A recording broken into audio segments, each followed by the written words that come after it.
Barney Stinson a ainsi été présenté au public dès le premier épisode de How I Met Your Mother. Et tu sais que j'ai toujours aimé les filles métisses asiatiques. J'ai maintenant une nouvelle préférée. Une fille libanaise. Puis Barney est devenu ça. Je viens de coucher avec l'ex de mon meilleur ami. Et je viens de coucher avec le très bon ami de mon ex-petite amie. Meilleur ami? Puis il est devenu comme ça. Waouh, tu as le syndrome du pénis énorme.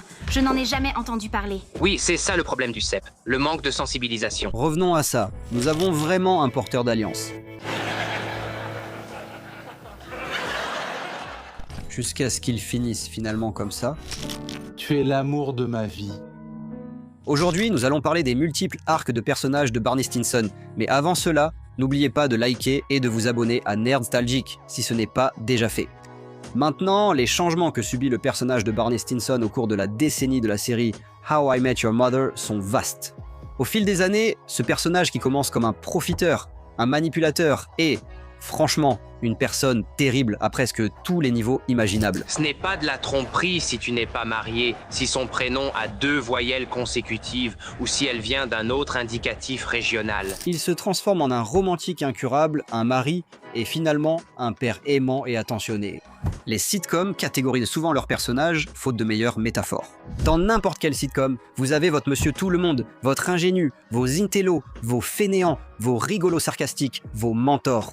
Certains personnages suscitent des applaudissements dès leur arrivée, d'autres provoquent une réaction attendrie quand ils agissent gentiment. Les sitcoms peuvent presque donner l'impression d'une partie d'échec, dans le sens où chaque pièce sur l'échiquier fonctionne selon ses propres règles. Non seulement c'est une façon de diversifier le contenu d'une série en mélangeant les personnages et les situations pour éviter que les choses ne deviennent trop répétitives trop vite, mais c'est aussi un moyen de gérer les attentes du public. Vous voyez, quand on regarde un épisode de How I Met Your Mother, il y a un certain degré de prévisibilité dans lequel, en tant que spectateur, nous trouvons du réconfort. Cependant, il y a des moments où ces personnages doivent évoluer et changer. Le personnage de Barney Stinson n'est pas le meilleur exemple de la façon de faire évoluer un personnage. En fait, il pourrait être l'un des pires exemples de la façon de faire évoluer un personnage. La principale raison à cela est la manière dont son personnage a été construit dès le début. Dès le début, Barney Stinson était montré comme un personnage perturbant les situations sociales par ennui et manipulant les femmes pour obtenir principalement des aventures d'un soir. C'est un personnage qui a été écrit dès le début, comme n'ayant pratiquement aucune boussole morale. Certes, c'était en 2005 et l'humour était un peu différent à l'époque, mais le comportement de Barney Stinson demeure répréhensible. Il manipule les femmes avec qui il veut coucher. Il est même allé jusqu'à filmer ses conquêtes sexuelles sans leur demander la permission. Non bébé, ne t'inquiète pas. La lumière verte clignote, ça veut dire que c'est éteint.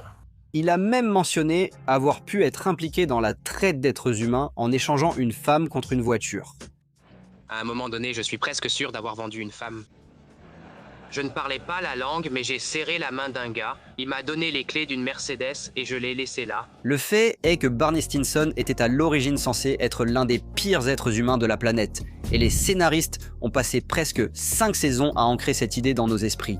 Tous les comportements et choix terribles de Barney semblent être justifiés de manière assez paresseuse. Les scénaristes justifient le comportement de Barney, au-delà du fait qu'il est joué par Neil Patrick Harris, que tout le monde adore, en disant qu'il est un bon ami ou qu'il prend parfois des décisions reflétant un comportement humain acceptable. Même si les scénaristes essayent clairement de faire en sorte que cela suffise pour que les spectateurs passent à autre chose et acceptent Barney tel qu'il est, il y a quelque chose qui ne semble pas tout à fait juste à ce sujet. Parfois, on a l'impression qu'ils forcent l'évolution de Barney et qu'ils ne prêtent presque aucune attention à savoir s'ils ont réellement mérité le droit de le faire.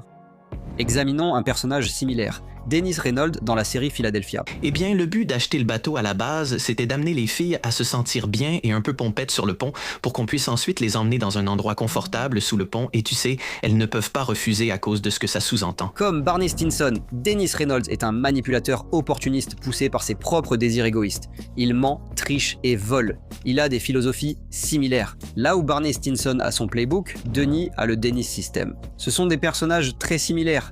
Mais la différence, c'est que Dennis Reynolds perd. Il est sans cesse prisonnier de l'enfer qu'il a lui-même créé par ses actes. Barney Stinson ne fait vraiment face à aucune conséquence jusqu'à plus tard dans la série, après que les scénaristes aient déjà forcé son personnage à traverser des arcs et des intrigues qu'ils n'ont jamais vraiment mérités. Écrire une bonne sitcom, c'est essentiellement comme si quelqu'un dessinait une caricature de l'idée qu'il se fait de la vie. Les traits sont exagérés, mais cela ressemble toujours au monde réel. Dans la réalité, on souhaite que les méchants répondent de leurs actes, mais cela n'arrive jamais vraiment avec Barney Stinson, qui reste un peu horrible jusqu'à ce qu'il change. Dans la saison 5, Barney commence une relation amoureuse avec Robin. C'est son premier grand tournant en tant que personnage dans la série, mais même cela est abordé sous un angle assez problématique. On n'espère jamais vraiment voir Barney finir en couple avec Robin. En fait, à ce stade de la série, on espère activement que Robin s'éloigne de lui autant que possible. Cette première aventure entre ces deux personnages dure environ la moitié d'une saison, mais finit par s'essouffler. Cependant, le choix de mettre Robin et Barney en couple a clairement montré ce qu'il fallait faire avec le personnage de Barney Stinson pour que son évolution ait un sens. C'est à ce moment-là que les scénaristes ont introduit le personnage de Nora. Nora est une autre des victimes de Barney, mais pas dans le cadre habituel d'une aventure d'un soir de dragueur. Nora est la première partenaire romantique pour qui Barney a de vrais sentiments, en dehors de l'intrigue principale de la série. Robin et Barney avaient une relation préexistante avant de devenir amoureux, tandis que Nora et Barney construisaient leur relation à partir de zéro. Alors que Robin connaissait déjà Barney et acceptait ses défauts, la relation de Barney avec Nora sert de moyen pour lui de faire le travail nécessaire afin de découvrir où se trouvent ses angles morts et comment devenir une meilleure personne dans le processus. Maintenant, Barney ment toujours à Nora. Il la manipule et finit par la tromper avec Robin.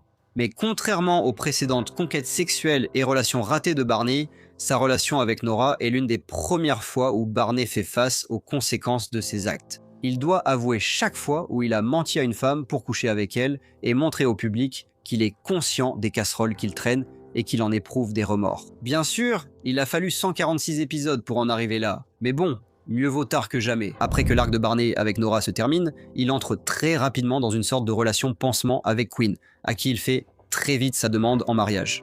Ces relations sont un peu hâtives dans les dernières saisons. Les fiançailles de Barney avec Quinn ne durent que 3 épisodes avant que les scénaristes ne réorientent à nouveau Barney vers sa relation avec Robin. Les scénaristes renforcent notre empathie pour Barney en explorant cette histoire triste avec son père, incarné par John Lithgow. Cette relation sert de miroir à Barney pour qu'il puisse entrevoir où il pourrait se diriger. Le parcours sur lequel les scénaristes ont décidé d'emmener ce personnage l'a effectivement humanisé, alors qu'il avait été en grande partie répréhensible jusqu'à présent. Que vous pensiez que les scénaristes en aient fait assez pour réhabiliter Barney ou non, reste discutable. Mais jusque-là, Barney était présenté comme un personnage tertiaire, plutôt problématique par rapport à l'intrigue centrale. En lui donnant ses arcs narratifs, Barney a porté toute la dernière saison de la série comme personnage principal. Il est difficile d'écrire une histoire d'amour autour d'un personnage comme lui. Des personnages comme celui-ci doivent traverser une épreuve du feu pour que nous, spectateurs, envisagions seulement qu'ils puissent évoluer et apprendre de leurs erreurs. Ce retour de bâton pour Barney nous permet enfin d'adhérer à sa relation avec Robin en tant que spectateur. On ne voit plus Barney comme un playboy riche, mais comme un être humain qui a du cœur. Cela permet enfin le mariage de Robin et Barney, fil conducteur de la dernière saison. Ce qui aurait été impossible vu l'évolution de Barney durant les 5 premières saisons. Barney devait être tenu responsable pour progresser comme prétendant crédible auprès d'un autre personnage adoré. Après qu'il soit révélé que Robin et Barney ont divorcé, nous continuons à croire en sa rédemption, au point d'être enthousiaste et optimiste à l'idée qu'il va devenir père avec une femme avec qui il a eu une aventure d'un soir. Nous quittons son personnage au sommet de son dernier arc narratif. Tout ce que j'ai et tout ce que je suis est à toi. Les nombreux arcs narratifs de Stinson sont remarquables dans le sens où presque tous étaient voués à l'échec dès le tout premier épisode. Les scénaristes ont raté plusieurs aspects du personnage, mais ont tout de même fait des efforts. Dans les faits, les scénaristes auraient pu simplement abandonner Barney et le cantonner à n'être qu'une mauvaise personne tout le temps. Les efforts pour l'humaniser et le faire évoluer nous satisfont quant à la place où l'on laisse ce personnage autrement problématique à la fin de la série. Ce n'est jamais suffisant d'avoir simplement des personnages qui adoptent un comportement terrible uniquement parce qu'ils trouvent drôle d'être une mauvaise personne. Nous devons comprendre d'où vient ce comportement et nous devons voir nos personnages adopter des attitudes qui corrigent leur action s'ils doivent être réhabilités.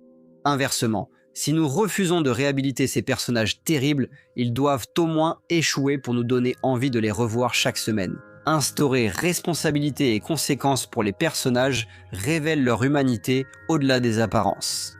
Quand les personnages assument leurs responsabilités et conséquences, ils peuvent évoluer de manière cohérente avec l'histoire et émouvante pour le spectateur. Cela peut transformer quelque chose d'horrible en quelque chose de tragiquement hilarant, ou cela peut transformer quelque chose de monstrueux en quelque chose qui semble véritablement réconfortant. Oui, est-ce que ça va prendre du temps? Oui. Il y a 25 ans avant d'être papa, j'avais toute une autre vie. Voici How I Met Your Mother, et c'est l'une des sitcoms les plus réussies de l'histoire de la télévision. Elle a aussi l'une des fins les plus décevantes de l'histoire de la télévision. La série est centrée sur un père qui explique à ses enfants comment il a trouvé son bonheur pour toujours, mais elle n'arrive pas à tenir cette promesse de départ. Le protagoniste principal n'a pas vraiment de véritable fin heureuse. En y repensant, la fin de la série semble plutôt déprimante. Maman est partie depuis 6 ans maintenant. Il est temps. Il y avait en fait une scène qui a été supprimée du dernier épisode de la série, qui aurait presque corrigé ce ressenti avec quelques dialogues simples et des choix de personnages. Chaque année, des dizaines et des dizaines de sitcoms sont proposés aux grandes chaînes dans l'espoir d'obtenir le feu vert pour entrer en production. Parmi les rares chanceux qui arrivent réellement à être diffusés sur les grandes chaînes, 1 ou 2 sitcoms seulement parviennent à durer. Elles résistent à l'épreuve du temps et finissent par avoir plusieurs saisons. Lorsqu'une série obtient le feu vert, cela peut presque sembler être une surprise pour toute l'équipe qui travaille sur cette série en particulier. Mon Dieu. D'accord, ça y est. Tout le monde, asseyez-vous. Quel est ton problème? Quelle est la procédure? Restez. La conversation passe de « Comment pouvons-nous mettre cette émission à l'antenne » à « Comment pouvons-nous faire durer cette émission ?» Et beaucoup de sitcoms ont du mal à résoudre ce dernier point. Les studios passent un temps démesuré à peaufiner le contenu. Parfois, un excellent contenu se perd dans la relation entre le studio et la production. Mais normalement, ces coupes et montages ont au moins un certain sens. L'exclusion de cette scène coupée de How I Met Your Mother n'a presque aucun sens une fois que vous voyez comment elle s'intègre dans le récit. Le succès de How I Met Your Mother tient beaucoup à la prémisse répétée au début et à la fin de presque chaque épisode. Tu nous expliquais comment tu as rencontré maman, dans les moindres détails. Nous rappeler constamment, en tant que public, que nous écoutons une histoire racontée à des enfants ancre essentiellement l'idée que la série aura un début, un milieu et une fin cohérents dans nos esprits. La principale source de tension romantique dans How I Met Your Mother vient de la relation entre Ted Mosby et Robin Scherbatsky. Nous passons beaucoup de temps à espérer que Ted et Robin finissent ensemble. Au fil de la série, le public est obligé d'assister à Ted et Robin, qui gâchent toutes leurs chances d'avoir une relation réussie. Chaque fois que cela arrive, nous sommes de plus en plus frustrés en tant que spectateurs. Vous avez rompu. Yep. Oui, les bouleversements relationnels jouent un grand rôle dans l'évolution d'une sitcom sur la durée. Si tout devient fade et prévisible, le public se lasse vite. Parfois, ces bouleversements peuvent s'avérer être un avantage surprenant pour l'intrigue générale d'une sitcom. Et parfois, ils peuvent n'avoir absolument aucun sens. Les bouleversements relationnels dans How I Met Your Mother sont uniques, car il est difficile de juger si certaines décisions des scénaristes sont bonnes ou mauvaises. Faire sortir Robin avec Barney n'était pas forcément une mauvaise idée au départ. Cependant, revenir à cette relation 2 fois de plus n'a été bénéfique pour le développement d'aucun personnage. Leur relation commence à paraître creuse et forcée. Le récit central de leur relation donne parfois l'impression que 2 personnes profondément imparfaites construisent une relation basée sur leurs défauts respectifs. De l'autre côté de la médaille, Robin garde toujours un pied, au sens figuré, dans la vie de Ted. Donc quand on regarde la série, on a l'impression que Robin ne s'engage jamais complètement avec Barney, et en même temps, Robin ne lâche jamais totalement Ted. On maintient notre pacte des 40 ans, tous 2 célibataires à 40 ans, je suis partant. La façon dont ces personnages commencent à interagir les uns avec les autres donne de moins en moins l'impression qu'ils évoluent dans des relations naturelles, et de plus en plus l'impression que les scénaristes créent des échappatoires pour se sortir d'affaires si quelque chose ne fonctionne pas. Je t'aime. Soyons amis, d'accord? Amis alors. Je t'aime. Épousons-nous. Non, tu m'étouffes, d'accord? Laisse tomber. Ce n'est sans doute pas la seule raison pour laquelle la finale de How I Met Your Mother semble décevante, mais c'est un facteur clé. Cet attachement malsain l'un à l'autre fait que la fin de l'histoire de Ted ressemble moins à un « ils vécurent heureux pour toujours » et plus à un « ils vécurent peut-être contents pour toujours ». Les scénaristes savaient qu'il fallait aborder et résoudre ce problème. Ils ont tourné toute une scène qui traite précisément de ce point de manière très directe. Dans la scène, Ted croise Robin dans la rue alors qu'il est avec sa fille. Et tous deux acceptent d'aller déjeuner ensemble. C'est un moment qui avait été idéalisé tout au long de la série. Ted et Robin avaient toujours eu un accord. Si, dans la quarantaine, ils se retrouvaient malheureux dans leur vie, ils finiraient ensemble. Robin Scherbatsky. Veux-tu être mon épouse de secours? Une fille rêve toujours d'entendre ces mots. Alors que cette scène se déroule, on assiste à des plaisanteries amicales et familières entre les deux. Mais ensuite, la conversation commence lentement à revenir sur leurs souvenirs de jeunesse et le temps qu'ils ont passé au pub McLaren. Toutes ces soirées au McLaren. Je veux dire, comment en est-on arrivé là? Pendant ce moment, Robin finit par mal interpréter les intentions de Ted, pensant qu'il éprouve lui aussi des sentiments amoureux. Cela a tout à fait du sens. Robin a l'habitude que Ted soit attiré par elle. D'une certaine manière, elle a toujours gardé Ted dans une de ses boîtes, en cas d'urgence, briser la vitre.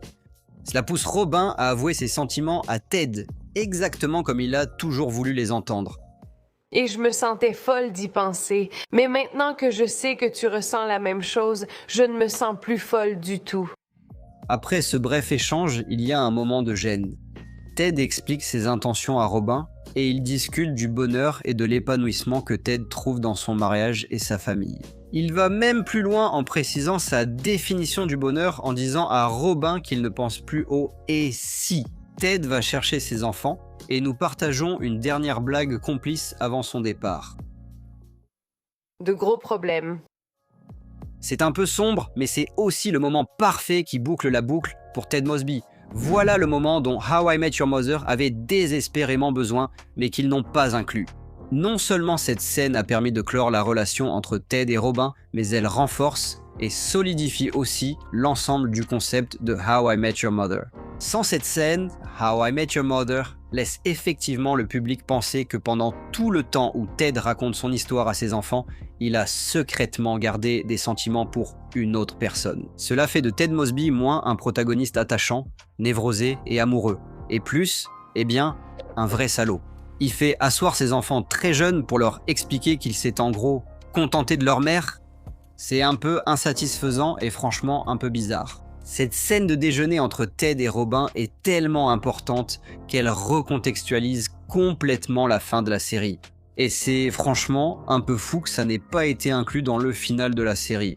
Même Josh Radnor, qui jouait Ted dans la série, ne comprend pas pourquoi cette scène a finalement été retirée du dernier épisode. Mais il semble insinuer qu'il y avait tout simplement trop de contenu qu'ils essayaient d'intégrer dans les 3 derniers épisodes. Ces épisodes sont tellement denses, et ils sont toujours longs. Nous avons tourné plus de scènes que ce qui pouvait être inclus dans l'épisode, comme nous le faisons toujours, donc certaines choses doivent être supprimées. Il est difficile de faire produire des sitcoms. Elles sont encore plus difficiles à maintenir sur de longues périodes. Pour éviter la routine, il faut apporter des changements à la façon dont les personnages interagissent. Et dans l'ensemble, les changements et le développement sont vraiment bénéfiques pour une série, mais le public a tout de même besoin d'une conclusion aux objectifs principaux du protagoniste, et il est certain que le public attend des showrunners qu'ils tiennent les promesses faites lors de la présentation du concept de la série.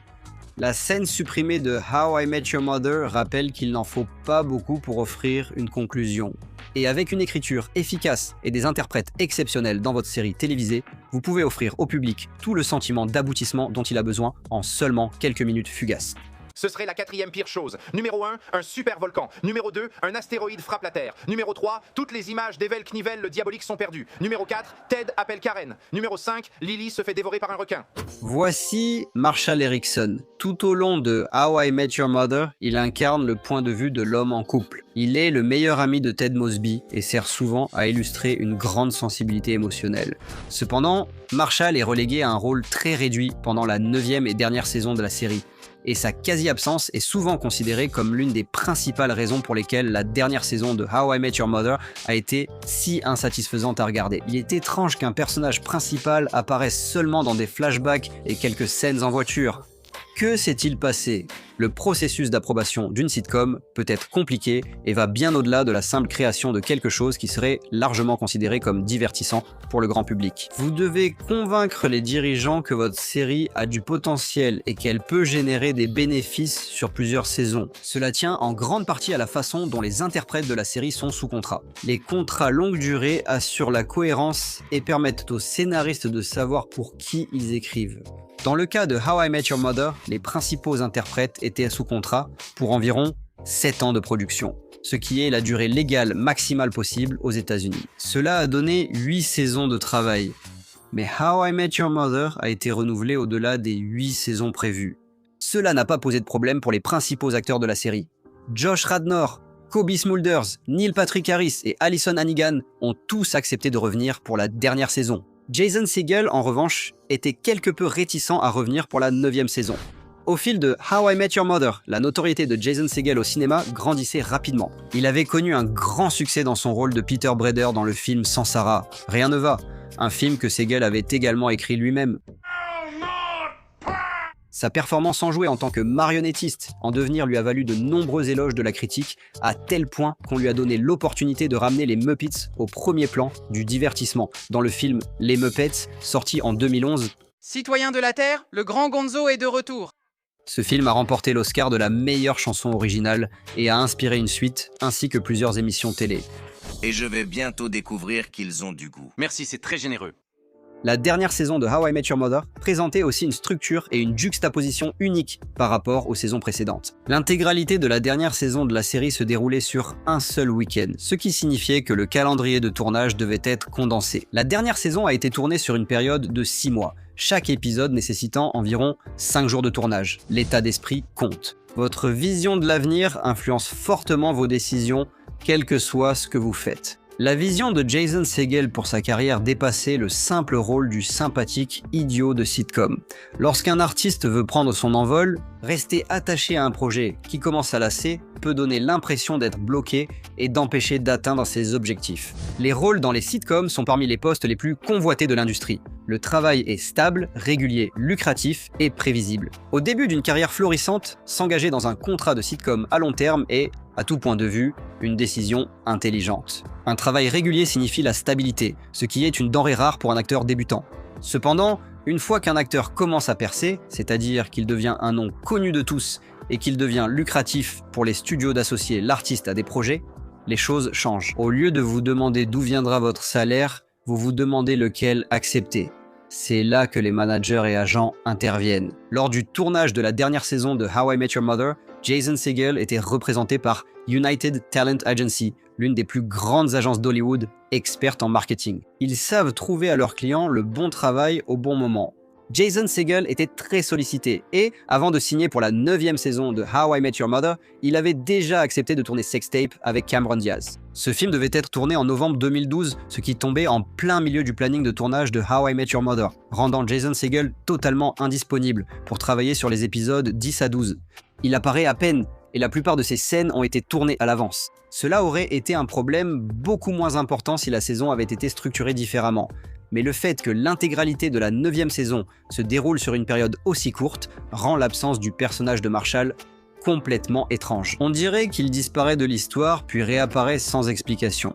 Ça semble justifié pour la production, mais pour le spectateur, c'est très décousu.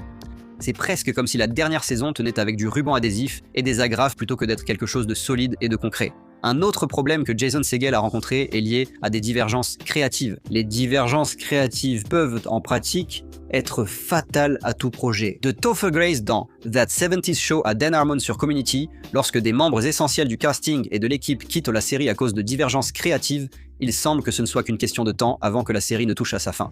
Jason Segel avait des divergences créatives avec les producteurs sur le développement de Marshall Erikson. L'étendue de ces désaccords reste inconnue, mais ils existaient. Quand on regarde le personnage de Marshall Erikson, il semble clairement se dégrader avec le temps. Dans les premières saisons, Marshall apparaît comme un personnage aux multiples facettes et fait preuve de beaucoup de profondeur. Il est concentré sur l'obtention de son diplôme de droit. Il lutte contre ses doutes, ses insécurités et ses relations. Il est souvent vu comme une oreille attentive et toujours positive pour Ted Mosby et reste une bonne personne. Bien sûr, il paraît parfois un peu maladroit et parfois il peut être trop émotif, mais tout cela fait partie de ce qui rend son personnage si génial. Qu'est-ce qui t'arrive? Comment as-tu pu nous infliger ça? Cet adieu a été dévastateur. Une fleur fragile a pleuré toute la nuit sous la douche. Et j'étais vraiment déprimé aussi. Nous avons tous dans nos vies des personnes qui semblent un peu trop sensibles ou un peu trop dépendantes de leurs amis. Marshall Erikson paraissait parfois un peu trop farfelu. Pétard est allé au fort. Pétardement le... Dans les dernières saisons de la série, et plus particulièrement dans la dernière saison, Marshall devient une parodie de lui-même. Son personnage a été relégué à ces scènes burlesques apparemment loufoques qui semblent extrêmement forcées et déplacées. Pour la dernière fois, je n'ai pas laissé le sac d'orange que tu as acheté sur le toit. Ces évolutions du personnage n'ont pas convaincu Jason Segel, qui cherchait des rôles plus sérieux et pensait que rester dans How I Met Your Mother freinait sa carrière. Dans une interview de 2013 accordée à The Independent, Jason Segel a confié que les 3 dernières années sur How I Met Your Mother devenaient difficiles et qu'il avait besoin de se remettre en question artistiquement. Les artistes doivent évoluer pour éviter la stagnation et les rôles stéréotypés. La dernière saison de How I Met Your Mother est pleine de problèmes. Ce n'est un secret. Ces échecs ne reposent pas tous sur les épaules de Jason Segel, mais le fait que son personnage soit plus en retrait n'a certainement pas aidé. Les sitcoms sont complexes, et les interprètes peuvent l'être encore plus. Dans l'industrie du divertissement, il n'y a aucune garantie. Être associé au bon projet au bon moment peut propulser un interprète vers la célébrité du jour au lendemain. Inversement, au début de votre carrière, vous ignorez quand une autre opportunité surgira. Vous pourriez ainsi vous lancer dans un projet à long terme pour garantir un emploi durant presque une décennie. Pour Jason Segel et Marshall Erikson, c'était un mélange des deux. Jason Segel s'est engagé dans un projet à long terme, mais au milieu de ce projet, sa carrière a commencé à décoller. Jason Segel était réticent à revenir dans How I Met Your Mother pour la dernière saison et travailler sur d'autres projets, ce qui limitait sa capacité à conclure l'histoire de Marshall Erikson. Tu as une idée de ce qui s'est passé ici même, dans ce bar? Non. Qu'est-ce qui s'est passé? Toutes sortes de choses.